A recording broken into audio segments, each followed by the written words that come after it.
Hey my friends, we made it all the way to Thursday. We're trucking right along. The show's going. The UN's going. People are talking. People are pushing hard. Palestinians, I speak. They want it bad. Cameras are flashing. Things are being chopped and put on TV for us to see and hear. We'll see how it plays out by Friday. I'm spaceweather.com now. Got a little article on the re-entry of the decaying satellite, and this is dated as of 1:30 p.m. September 21st, 2011 EDT time.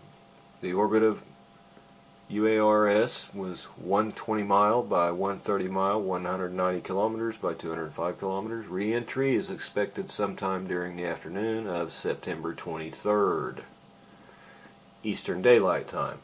Satellite will not be passing over North America during that time period. Okay, so they have ruled us out, or they say so. It is still too early to predict the time and location of re-entry with any more certainty, but predictions will become more refined in the next 24 to 48 hours. Okay, and then we go down here, have a continuation. The satellite is making its final orbits around Earth, tumbling and flashing brightly as it descends toward a September 23rd re-entry. It caught the amateur astronomer caught the bus-sized satellite flying over Burlington, Kansas. Wow, just right above my state, on September 20th. And I'll click that image and we'll look at that. It was easily visible in spite of the moonlight and the twilight of the sunrise. The tumble and associated flares were very apparent.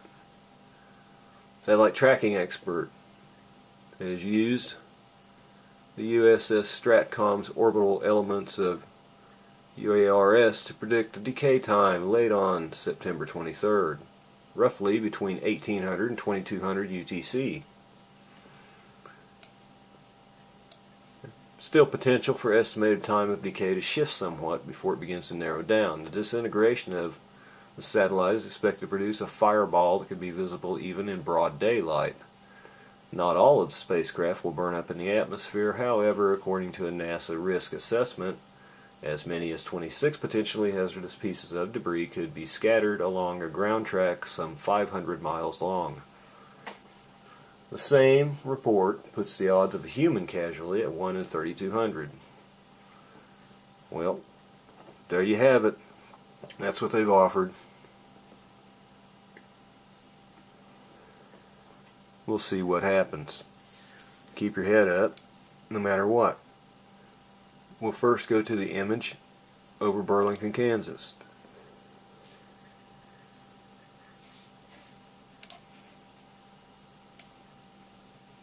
And we have a split image on the left from no magnification, just like that, to this one. And yeah, you can plainly see. And we go back, and then we will click on this little map here, and this is what they are saying is the path that it will fly on in its decay, or not fly but fall on. And so they're saying we're in the clear. We'll see. Let's hope it falls in the water and it's not contaminated with anything that poisons the water. And let's hope it doesn't hit land and mess anything up or hurt any people. We'll follow that up with this. NASA says the satellite will not fall on the U.S. And I have not watched this. It's a little short one. So I'll go over here and watch it with you.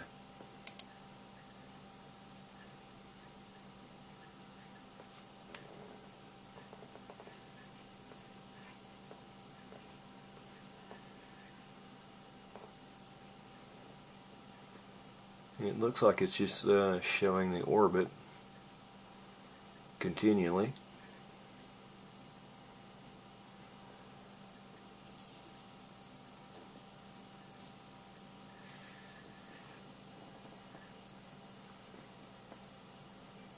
And that's kind of lining out with what we just looked at.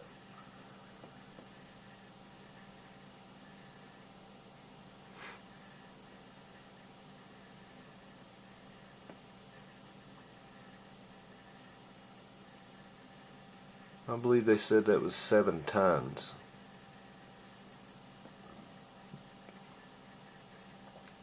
I wonder where they got the figure of 26 items. Where did they get that figure? Out of all the parts, which I'm sure there are many, they would come up with 26 of them with potential for hazard of getting through and falling to the ground. I'm sure they know the properties of each part in there and whether it would burn up or make it through or what have you. Not 27 parts, not 25 parts, you know what I mean? 26 parts. Where do they get these numbers from? I don't know. But this is the one that they've shown. It doesn't look like there was much to it to me. So this whole article is about the same. It's talking about it breaking up. NASA narrowed the time frame down to Friday. Forecast refined further at 6:35 ET, but NASA said it couldn't yet be any more precise and say it'll be Friday afternoon Eastern Daylight Time. Okay.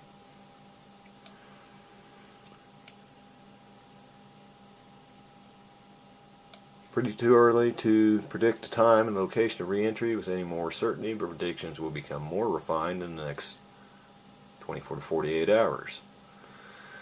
The 6-ton, okay, I thought it was 7. The 6-ton satellite's orbit is limited to between 57 degrees north latitude and 57 degrees south, spanning the width of the world between northern Canada and the tip of South America.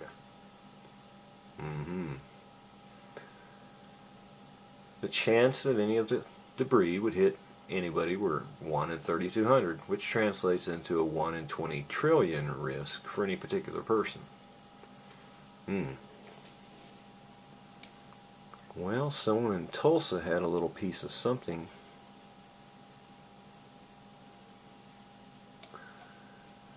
NASA's Johnson told me today he won't be recalculating the odds as the prediction becomes more precise. At that point, we don't compute odds. Okay.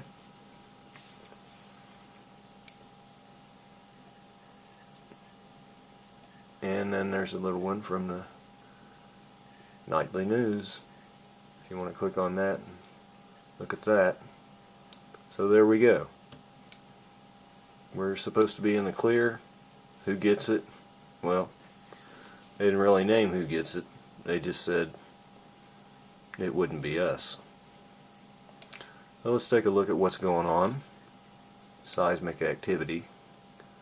Something that we can never take our eyes off of now because there's so much of it. Springs up in any location at any time. 22nd, 5.5, Eastern Turkey. Swing down here and check out the Indonesian area and Australia. Australia, you're nice, you're not getting anything.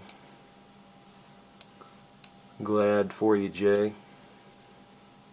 4.7 on the 20th, south of Fiji. 4.9 21st, Samoa Islands region. 4.9 22nd, Tonga region. And then you had a 5.3 a couple of days ago in Vanuatu. Moving along here, checking Indonesia, 4.6 on the 21st, 5.1 on the 21st. The Philippines, just up from them, 4.6 on the 20th.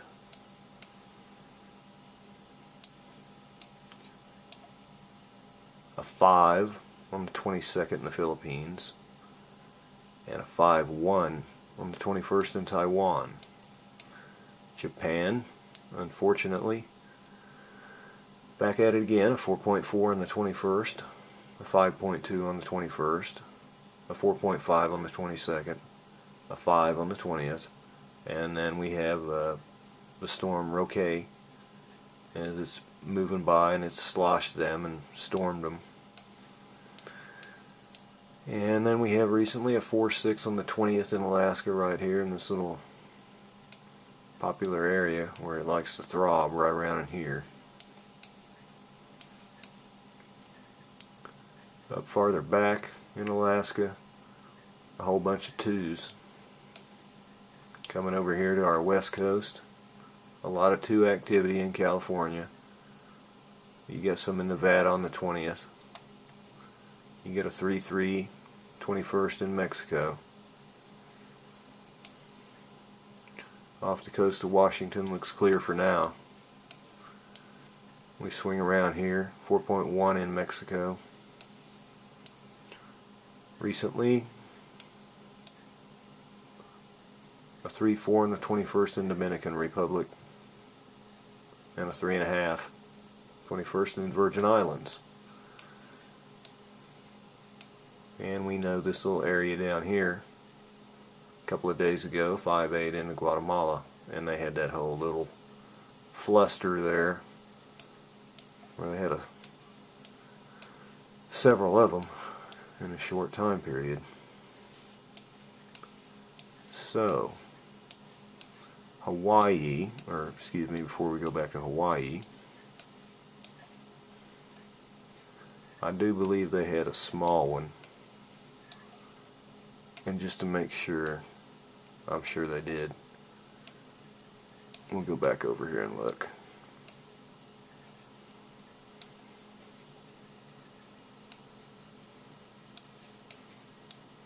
And yes, I'm sure I saw that. A 2.0 on the 21st in Hawaii. So, they're not getting big ones right now, but, you know, they're not very big. And they have volcanoes. So what I want to show you next is just some video I took tonight.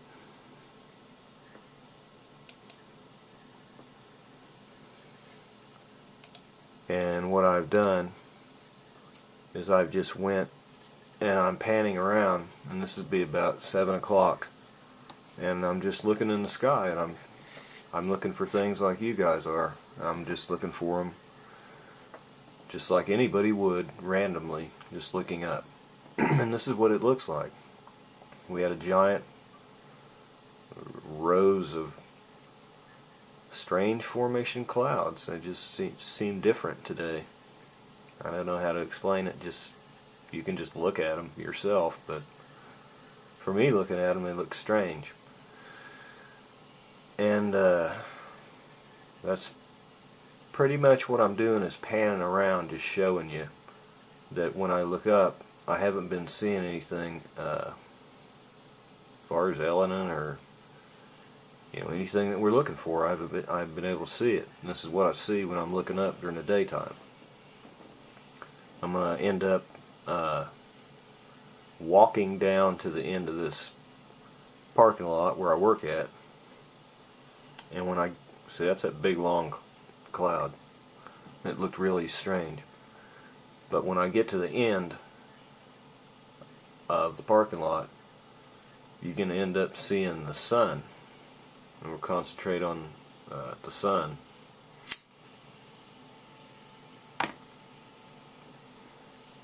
not exactly what it looks like as much as where it's at.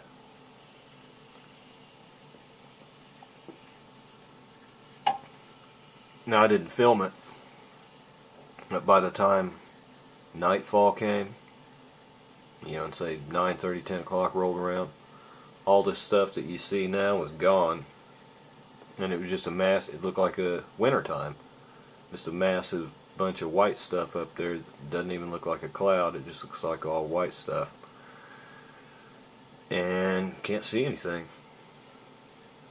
Don't see any moon, stars, or nothing. Just this. All covered up now. We did get some rain a few minutes ago, so I guess they're nasty looking, crusty looking clouds. And this is when I'm walking down to the other end. Now the point is, a few months back, I had mentioned that whenever I photographed the sun from my job, I had noticed, and I'd noticed it anywhere that I went and looked, but specifically when I caught pictures at work, I'd noticed that the sun location was more to the west, farther north, like west-northwest, like too far to the north. It should have been more due west whenever it's going down. And then last week I mentioned to a friend at work, I see there's a door down there, and when you look out that door is about a half a block away. You look out that door, last week you could look straight out that door and the sun was right straight out it. I didn't have to walk all the way down there to the end, about a good almost 2 blocks to the very end of the whole facility, is where I usually had to walk to get a straight on view of the sun going down. And now here it is now, this week, in the last few months, it's totally in a different location. And in the last few weeks, it's more to the south now. Because that's not where I've ever stood and took pictures of the sun or anything. Any picture that I ever had, chemtrail or anything, and you saw sun or anything in it, whatever, it was not this far to the south. It was like I said, I have to walk all the way to the other end, and then even a little bit past that, to where I could get straight on at sundown. And this is not even complete sundown yet. We got like 45 minutes or so, or an hour before it really starts getting into going more down. So something, we do have a planetary wobble, and that, there's the only explanation that I can even parlay into. Unless that's not the sun, and I don't see nothing else, so that is the sun. That's not Nibiru, that's the sun. And it should be farther to the north, where it was a couple weeks ago, but it's not. It is not. And it was not where it is right now, which is more towards the street when it went down. And it wasn't to the street when it went down. And even farther back than that, when I wasn't even at work, we have a cemetery out north of town. That's where Mom and Dad's laid to rest. And when I go out there, when I had went out there, even in the summer, like June, I had a perfect view out there. It's farther away from town. You're a little bit farther away from anything covering the horizon for a little bit. And the sun looked really big and everything. You get perfect view. And it was still not straight on from where that was at. And that cemetery is, oh, probably about 6 miles from where I'm at. So that's what the deal is on that. And we're coming upon the weekend, heading into these key dates. And so I wanted to say that even though I'm not seeing nothing whenever I look up, we're still watching these things, because we do know the Feast of Trumpets and the time is coming next week. And so even if now weren't going to be a rapture, let's say, I still think that time in September would always be the key time that you would be expecting something like that could happen. It's just so many things that point to that time. And so even though everything lines up and looks like it could be, you know, don't be let down or anything, or think anything's not true if it doesn't turn out to be. I wouldn't be against it, surely not. But you know, we don't know. But it's just something to pay close attention to and hold in high regard, because those are the Lord's times. Those are His meeting times. And it isn't anything, you know, about eating and feasting. That's not the main idea of it. And so I wish everybody happiness and strength and goodness. And He's going to be there for you if you just call on Him. And we're going to get a lot of questions answered in the next few days, and we're going to know a lot of things about Elenin, or what these alignments do or do not do. And we're just going to have to play it by ear from here on out and watch our seismic activity. So far nothing's huge yet, and we hope it never gets to be huge yet for a long time. So that's really all I had, is just to wish you all strength and support and show you these things. Be on the lookout for falling objects. They do have a link on there, back on the site, spaceweather.com, and you can click that link too, and you can find when is it going to be over your location.